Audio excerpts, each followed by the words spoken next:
pessoal! Hoje nós vamos começar a nossa segunda aula do mini curso de cartografia. A aula de hoje tem como tema comunicação cartográfica. E nós vamos começar a falar sobre os mapas, lógico, né?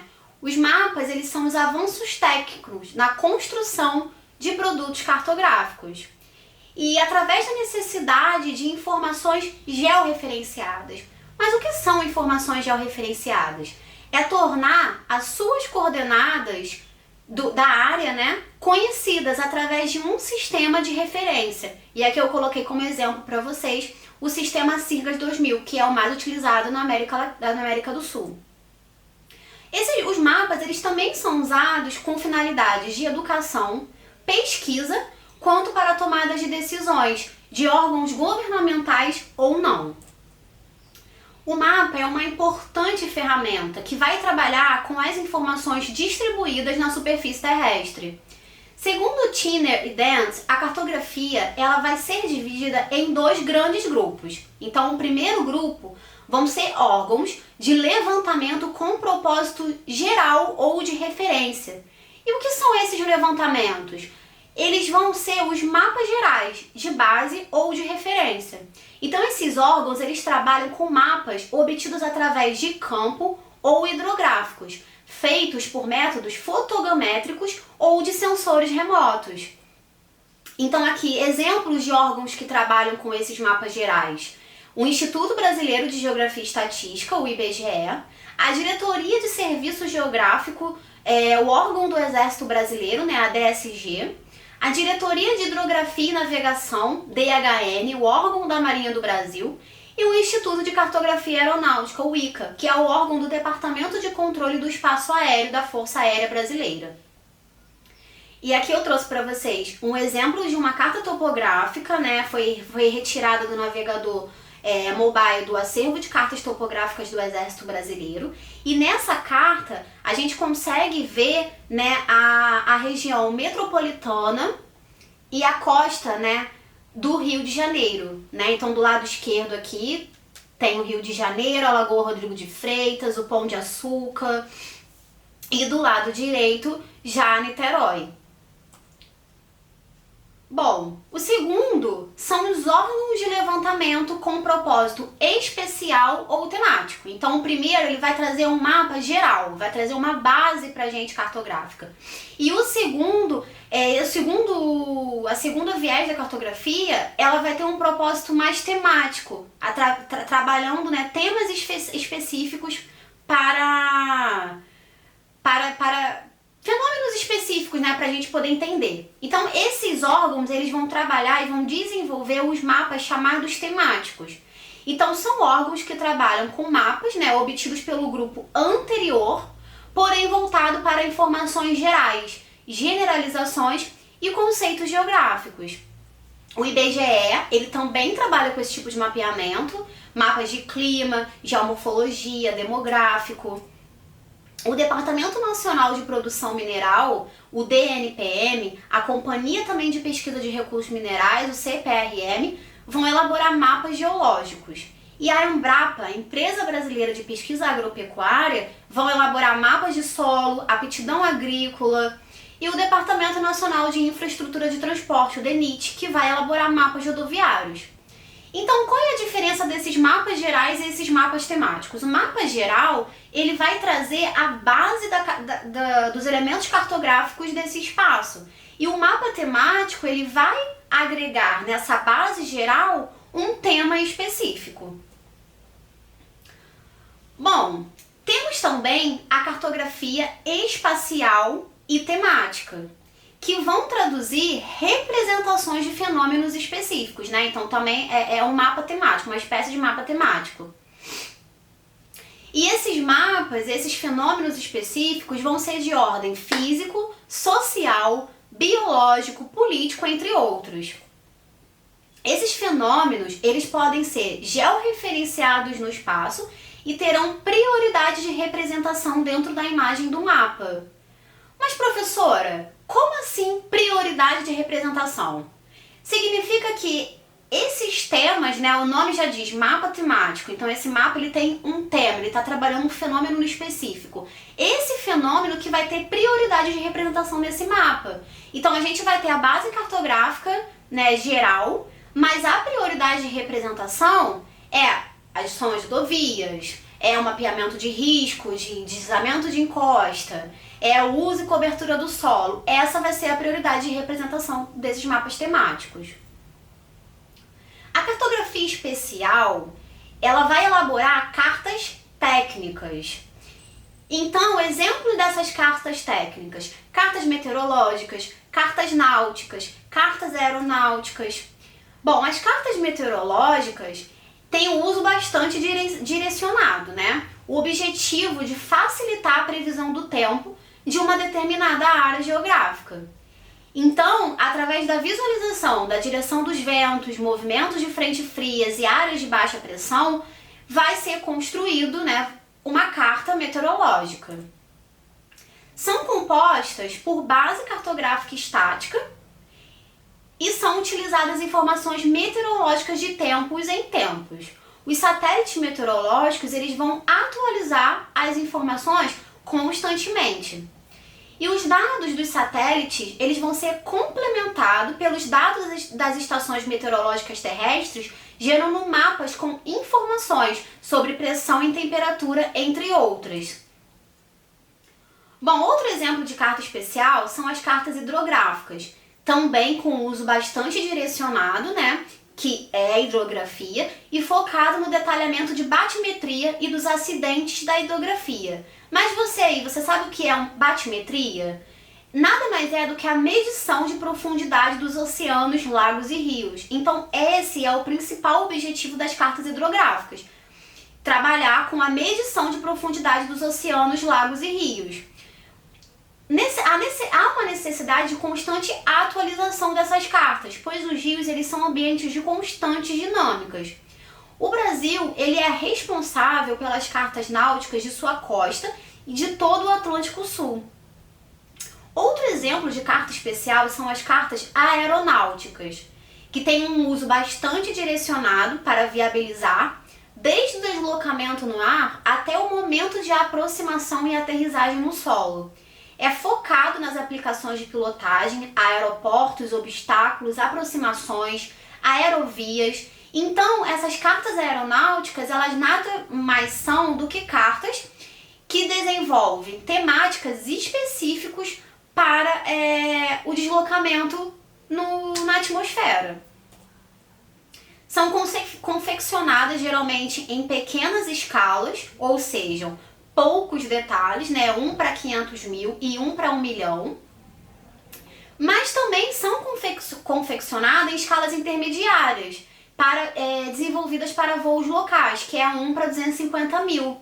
E elas também podem ser, em alguns casos, desenvolvidas em escalas maiores, que necessitam de mais detalhes, e que são desenvolvidas para obtenção de informações essenciais às operações de aproximação de um aeroporto. Então essas cartas aeronáuticas, elas, dependendo da necessidade do estudo, ela vai ser desenvolvida tanto em grandes detalhes quanto em poucos detalhes, né? Depende da temática do seu objetivo. Bom, cartografia temática. A gente falou, né, da cartografia especial e agora nós vamos falar da cartografia temática. Essas cartas temáticas, elas são desenvolvidas para realizar análise ou síntese de fenômenos físicos ou sociais. Então, diferente da cartografia especial, que é direcionada para fenômenos físicos, a temática ela também vai abranger os fenômenos sociais. Ou seja, ela vai representar qualquer fenômeno que tenha uma distribuição espacial, que não necessitam de um posicionamento preciso no espaço. O que significa isso, de não precisar um posicionamento preciso no espaço? Isso não quer dizer que a gente não vai utilizar a base cartográfica que tem as suas coordenadas certas, suas projeções. Esse não posicionamento preciso no espaço é relacionado ao fenômeno que pode ser social. Então, o fenômeno social você não consegue observar em um ponto específico do espaço. Mas a base cartográfica que você vai utilizar, essa sim, ela precisa ser precisa de acordo com as normas da cartografia. Então, a gente consegue entender que a precisão da base cartográfica ela é diferente da precisão do fenômeno representado. Essa precisão da base cartográfica, ela necessita ter um posicionamento preciso no espaço, mas a precisão do fenômeno que vai ser representado, esse não. Bom, e o mapa temático, ele vai ser construído de que forma? Através da base cartográfica existente com o tema a ser representado e mais os símbolos, que podem ser qualitativos ou quantitativos, ou podem ser símbolos qualitativos e quantitativos também no mesmo mapa temático. A cartografia ela vai ter uma subdivisão, e essa subdivisão ela vai ser subdividida conforme as abordagens, podendo ser representada numa cartografia de inventário, numa cartografia analítica e numa cartografia de síntese. Começando a falar sobre a cartografia temática de inventário, ele é um mapeamento qualitativo dos elementos representados no mapa, ou seja, ele vai dar qualidade para esse mapa.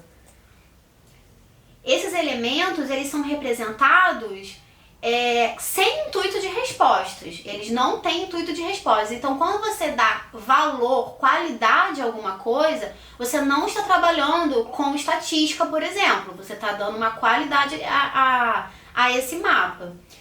E eles são eminentemente posicional, ou seja, nominal. Exemplo, mapas geológicos, mapas de distribuição de vegetação, mapas de localização de estradas, pedológicos, rodoviários, de cobertura e uso do solo. Esse tipo de mapa, a gente não tá... ele tá dando uma informação para você poder trabalhar com outras viés. Por exemplo, mapas de uso e cobertura do solo.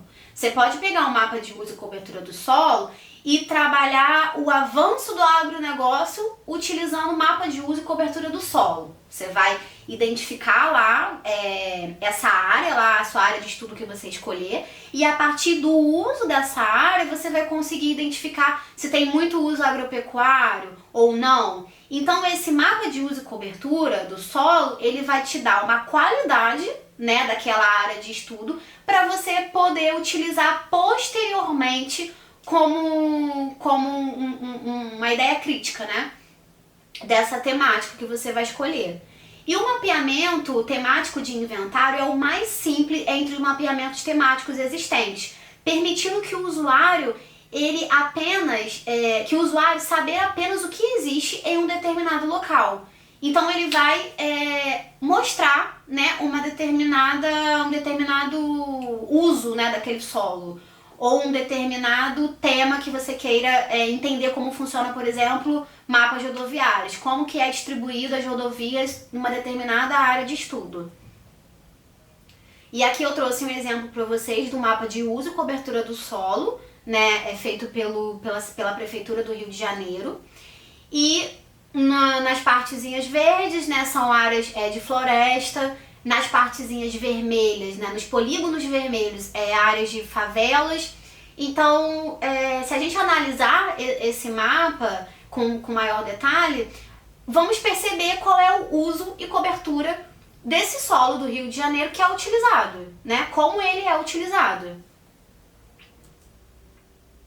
Bom, a carta temática analítica, ela também pode ser conhecida como cartografia temática e estatística. Então, como o próprio nome já vai direcionar pra gente, é uma cartografia quantitativa, né? Que vai buscar classificar, ordenar e hierarquizar os fenômenos a serem representados, permitindo analisar um fenômeno ou vários fenômenos em conjunto. Então, o exemplo desse tipo de carta é produção agrícola de trigo no Brasil, balança comercial do país, produção agrícola, extrativismo mineral do estado do Rio de Janeiro. Ela também vai permitir trabalhar com mapeamento de fenômenos contínuos, como, por exemplo, precipitação e temperatura. Então, esse tipo de mapa, né, essa carta temática analítica, ela vai trabalhar com uma cartografia quantitativa de valores. Quanto que choveu, quantos milímetros choveu do dia tal ao dia tal no município do Rio de Janeiro, por exemplo. São mapas com tratamentos estatísticos simples e mais elaborados, né? Podem ter também mapas com tratamentos estatísticos simples e mais elaborados, como, por exemplo, mapas de densidade, de razões, de médias, percentuais. Bom, o outro mapa que a gente também pode trabalhar é o mapa temático de síntese. Esse tipo de mapa ele vai ser o mais elaborado de todos os tipos de mapeamentos temáticos. E aí o importante é o interrelacionamento dos fatores, visando gerar uma informação pré-determinada que só será possível obter com o estudo interligado das informações. Então, por que esse é o mapa mais elaborado? Porque ele vai interrelacionar os fatores. A gente pode ter mais de um tema nessa mesma representação, porque nós temos um objetivo. Identificar alguma coisa no espaço geográfico, por exemplo, algum fenômeno. Então, através da interrelacionamento dos fatores, nós vamos chegar lá. Os objetivos eles terão que ser definidos antes, né, para a elaboração dessa carta temática de síntese. É necessário um alto grau de conhecimento técnico e pensamento subjetivo. E a representação de correlação, cruzamento, função ou interligação dos fenômenos. Dessa forma, vai ser permitido analisar interrelacionamentos, tirar conclusões e estabelecer novas informações sobre os fenômenos representados. Esse tipo de mapa ele vai interligar todas as possibilidades, ou seja, construção matricial, imagem de satélite, elementos de uma série temporal com outra série temporal. Então vai fazer uma espécie de análise temporal do que aconteceu naquela área de estudo, por exemplo. Simbologia própria, entre outros. Então, a diferença dessa carta temática de síntese para a carta analítica é que ela vai trabalhar, ela vai relacionar mais de um fenômeno e através dessa conexão de informação, dessa conexão de fenômenos, a gente vai conseguir entender, por exemplo, no mapeamento de deslizamento. Você vai ter informação do relevo, você vai ter a informação de precipitação, por exemplo, em determinado momento naquela área, e através da construção desses elementos que a gente vai conseguir chegar a uma conclusão. E aí, essa área ela é muito propícia a deslizamento? Ela é pouco propícia? Então, temos um senso crítico nessa carta temática de síntese. Aqui trouxe para vocês um mapa de sistema de análise geoambiental de risco de deslizamento.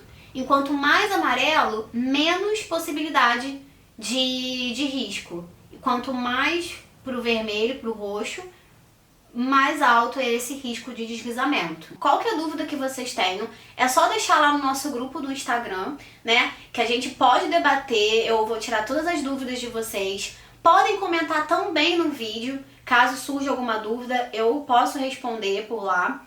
E também lembrar para vocês não deixarem de se inscrever, não esquecerem de se inscrever aqui no canal, que em breve eu vou ter mais novidades aqui para trazer para vocês, e aí vocês não perdem nada. Tá bom? Então, beijos e até a próxima!